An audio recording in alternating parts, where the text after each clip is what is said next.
In 1804, a small expedition set out from the edge of the American frontier, with a mission unlike any before it. Their goal was to cross an entire continent, traveling through unknown rivers, vast plains, and towering mountains that few Americans had ever seen. The journey would take more than 2 years and change how the world understood the North American wilderness forever. This was the expedition of Lewis and Clark.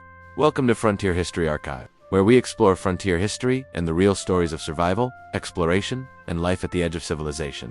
At the beginning of the 19th century, the United States had just completed the Louisiana Purchase, doubling the nation's size almost overnight. Yet much of this newly acquired land remained unmapped and unfamiliar to American leaders. President Thomas Jefferson believed understanding this territory was essential. He wanted to learn about rivers, wildlife, geography, and possible trade routes that might connect the interior of the continent to the Pacific Ocean.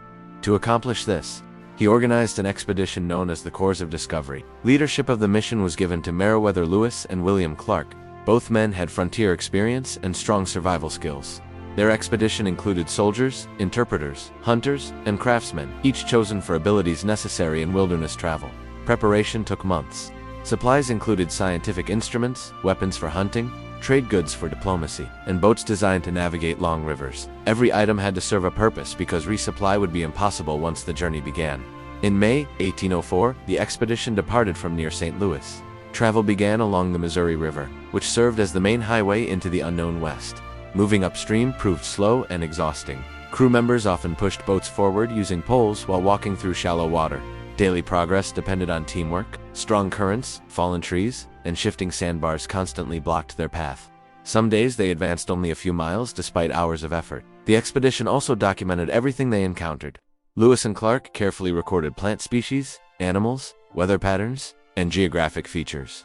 Their journals would later provide valuable scientific knowledge about regions previously unknown to American researchers. Encounters with indigenous nations became an important part of the journey. Diplomacy and trade were essential for safe passage through unfamiliar territories. The expedition relied on cooperation and communication to maintain peaceful relationships. As summer turned to autumn, the landscape changed dramatically. Rolling plains stretched endlessly across the horizon, filled with wildlife unfamiliar to Eastern explorers. Herds of bison moved across grasslands, demonstrating the abundance of frontier ecosystems. Despite moments of discovery, challenges continued. Mosquitoes, extreme heat, and physical exhaustion tested the crew's endurance. Food supplies depended heavily on successful hunting, requiring constant effort. Winter approached quickly. The expedition constructed Fort Mandan near present-day North Dakota, where they remained during the cold season. This pause allowed them to repair equipment, record observations, and prepare for the most difficult phase of the journey ahead. It was here that they met Sacagawea, a Shoshone woman who would become a crucial guide and interpreter. Her knowledge of terrain and communication helped the expedition navigate future challenges. Her presence also signaled peaceful intentions to many communities they encountered.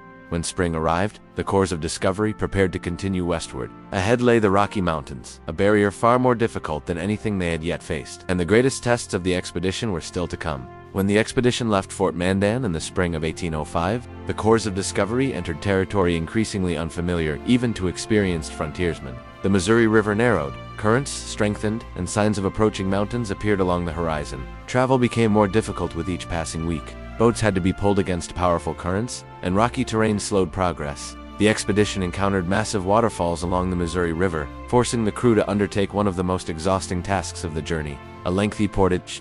Under intense summer heat, the group hauled heavy loads across rough ground, while battling insects and exhaustion. Progress was slow, but careful planning allowed them to continue westward. Soon, the Rocky Mountains stood directly before them. Rather than a single ridge, the explorers discovered a vast chain of peaks and valleys far more challenging than expected. Crossing these mountains required assistance from indigenous communities familiar with the terrain. Through diplomacy, the expedition obtained horses from the Shoshone people. These animals allowed them to travel across steep mountain paths where boats were no longer useful. Even with horses, the journey proved extremely difficult. Food became scarce. Snow covered high mountain passes even during late summer, and hunting opportunities were limited.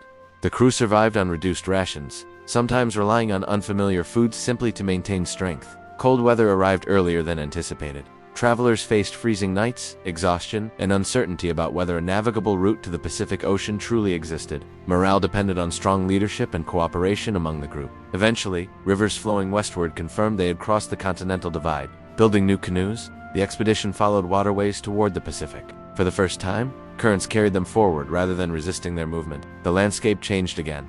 Dense forests replaced open plains, and heavy rainfall created new challenges. Wet conditions damaged clothing and equipment, forcing constant repairs.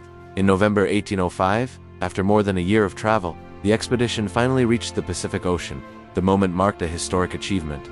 Few Americans had ever crossed the continent by land, and the Corps of Discovery had successfully completed one of the most ambitious explorations in frontier history. The group constructed Fort Clatsop near the coast to survive the winter. Constant rain and limited sunlight made conditions difficult, but the expedition used this time to document discoveries and prepare for the long return journey. Spring brought the decision to head home. Rather than retracing a single path, Lewis and Clark divided into smaller groups to explore additional routes, expanding geographic knowledge even further before reuniting later along the Missouri River. The return journey moved faster, aided by experience and downstream travel. In September 1806, the expedition arrived back in St. Louis, completing a journey that had lasted more than 2 years and covered thousands of miles. Their success transformed understanding of the American West. Detailed journals, maps, and scientific observations introduced new plants, animals, and geographic knowledge to the nation. Routes identified during the expedition later guided traders, trappers, and settlers moving westward. The Lewis and Clark expedition represented more than exploration. It marked the beginning of a new era in frontier history, one in which unknown landscapes gradually became connected through travel, trade, and settlement. The courage and cooperation required for the journey demonstrated how survival on the frontier depended not only on strength, but on adaptability, diplomacy, and shared effort. Today, their expedition remains one of the most important exploration stories in North American history, symbolizing curiosity and determination at the edge of the known world. Thank you for watching Frontier History Archive, where we explore frontier history and the real stories that shaped life on the frontier. Until next time, goodbye from Frontier History Archive.